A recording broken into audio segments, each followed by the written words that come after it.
Good morning, friends. Anne here. Got my cup of coffee, got the Word of God, and today's reading is from James chapter 3, verse 13, and we're actually going to read down to verse 18.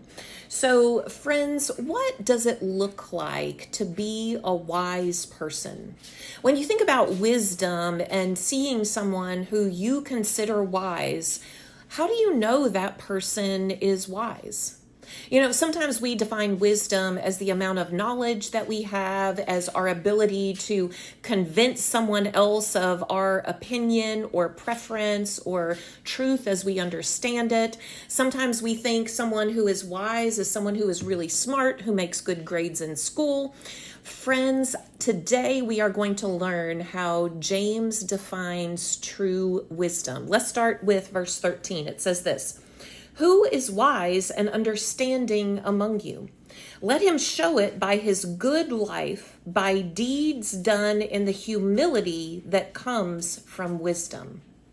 Friends, what James is saying here is that true wisdom is evident in your meekness, in the way that you live your life with all of your power surrendered to God and under control. And then he goes on to contrast what earthly wisdom is like. If this is what true wisdom is, it's seen in your meekness and your actions and your attitude, then earthly wisdom is very different. He says this in verse 14. "But if you harbor bitter envy and selfish ambition in your hearts, do not boast about it or deny the truth. Such wisdom does not come down from heaven, but is earthly, unspiritual, of the devil. For where you have envy and selfish ambition, there you find disorder and every evil practice."